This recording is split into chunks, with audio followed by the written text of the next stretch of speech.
Hello GP rating बच्चों, आज हम लोग बात करने वाले हैं टीएस रहमान की 2026 में एलिजिबिलिटी क्राइटेरिया क्या क्या होने वाली है।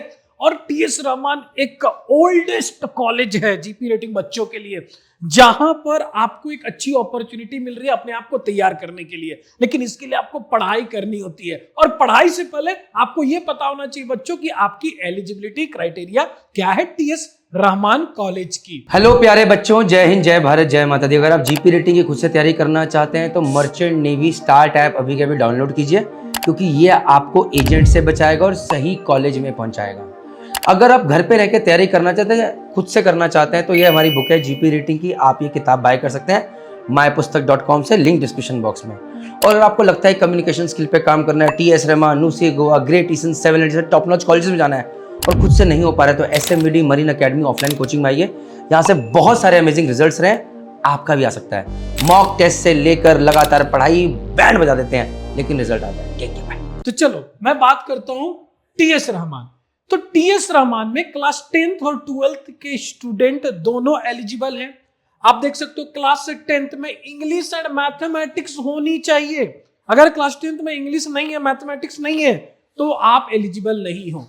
दूसरी चीजें, end of course science with 40% aggregate, मतलब आपकी पूरी 10वीं में बच्चों 40% होनी चाहिए। साथ में अंग्रेजी में भी अलग से 40 होनी चाहिए।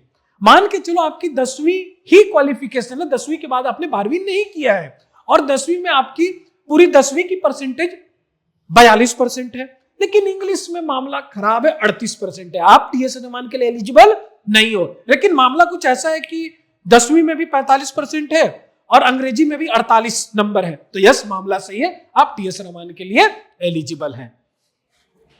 अगर आपने क्लास 12th भी किया है, एनी स्ट्रीम बच्चों, एनी स्ट्रीम, एसएमबीडी मरीन अकेडमी के आपको टीम भी गाइड करते हैं। जब आप कॉल करते हो कि मैम मैं आर्ट्स लिया, कॉमर्स लिया, मैं एलिजिबल हूं, हाँ हो, लेकिन एक कंडीशन है बच्चों, एग्रीगेट 40%।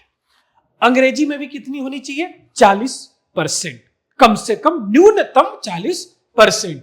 चलो ये तो हो गए 10वीं और 12वीं के बच्चे। अब मैं बात करता हूं आईटीआई वाले। तो क्या आईटीआई वाले टीएस रहमान के लिए एलिजिबल है? जी बिल्कुल एलिजिबल है टीएस रहमान के लिए भी।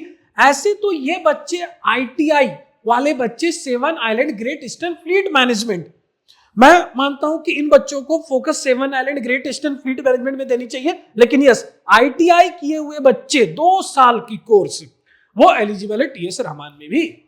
तो again, fitter trade, machinist, mechanic, welder, turner trade approved by DVET with minimum 50% aggregate, मतलब आईटीआई में आपकी एग्रीगेट परसेंटेज बच्चों 50% होनी चाहिए, 40% होना चाहिए, चाहे वो 10वीं में हो या 12वीं में हो। अगर आपने 10वीं के बाद डायरेक्ट आईटीआई किया है तो बच्चों आपको 10वीं में कम से कम अंग्रेजी में 40 होनी चाहिए। अगर आपकी आईटीआई में 55% है और 10वीं की अंग्रेजी में 38% है, आप एलिजिबल नहीं हो।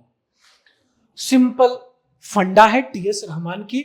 अब मैं बात करता हूं एज, 17.5 से 25 साल। अब बच्चों इसका मतलब क्या है? देखो 17.5 साल का मतलब यह है कि जब कोर्स स्टार्ट हो रही है, मान के चलो आप जुलाई बैच ज्वाइन कर रहे हो, 1 जुलाई 2026 आपने ज्वाइन किया, या आने वाले टाइम में 1 जनवरी 2027 आप ज्वाइन कर रहे हो, 28, 29 इस तरीके से जो भी ज्वाइन कर रहे हो, तो इस डेट में आपकी कम से कम एज 17.5 से ज्यादा होनी चाहिए, या 17.5 होनी चाहिए, मैक्सिमम 25। मतलब इस एज में जिस टाइम आप ज्वाइनिंग कर रहे हो उस डेट के अकॉर्डिंग आपकी एज 25 या उससे कम होनी चाहिए। एक दिन भी ज्यादा होगी तो आप रिजेक्टेड। 6/6, अब ये आई का क्या है विजन? 6/6 या 6/9 इन अदर आई चलेगा।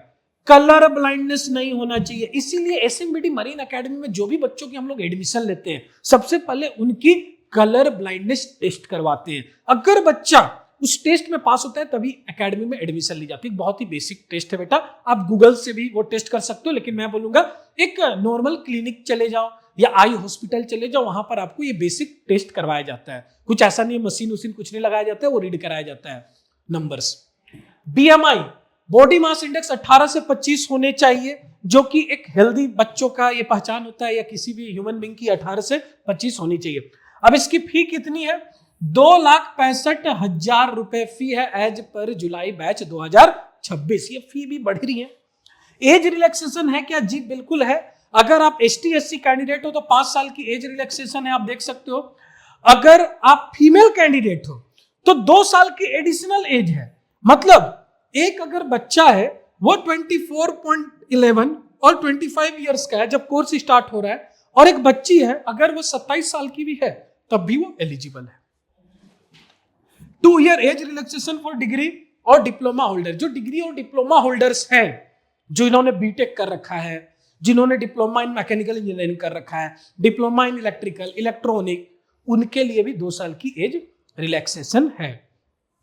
3 year for OBC NCL candidate, जो NCL जिनके पास सर्टिफिकेट है उनके लिए 3 साल की एज रिलैक्सेशन है। तो बच्चों ये तो हो गई एलिजिबिलिटी, लेकिन अब कितनी बड़ी कंपटीशन है। जी हाँ बिल्कुल, हर साल 6 से 8 हजार बच्चे TS रहमान की एग्जाम्स एंड इंटरव्यू दे रहे हैं, CVT दे रहे हैं। CVT के बाद आप इंटरव्यू जाते हो, जिसमें से सिर्फ कुछ ही सीट्स हैं, जिनमें से लिमिटेड सीट्स है, ओनली 120 सीट्स हैं। तो आपको मेहनत करनी होगी। अब मेहनत के लिए राइट मेंटरशिप की जरूरत है, राइट गाइडेंस की जरूरत है। तो इंतजार किस बात की कर रहे हो? नीचे दिए गए नंबर पे कॉल करो, SMBD मरीन एकेडमी को कॉल घुमाओ, पूरी जानकारी सही मिलेगी। ट्रस्ट वर्दी पर्सन के साथ आपकी बात होगी, वो टेलीकॉलिंग टीम है जो आपको हेल्प कर रहे हैं, आपको गाइड कर रहे हैं, आपको मेंटोर कर रहे हैं। अगर आपको लगता है कि इसकी प्रिपरेशन के लिए SMBD मरीन एकेडमी की जरूरत है तो डेफिनेटली ज्वाइन करो। 100% आपको जो कॉल पे बोला जाता है SMBD मरीन एकेडमी में, वो यहाँ के बच्चों की वर्ड ऑफ माउथ होती है कि यस, जो प्रॉमिस किया गया वो यहाँ पर थिंग्स फुलफिल हो रहा है। So wish you all the best बच्चों। नीचे दिए गए नंबर पे कॉल करें, इनरोलमेंट की जानकारी ले, अगली बैचेस कब आ रही है ये सारी जानकारी आपको मिल जाएंगे। Thank you.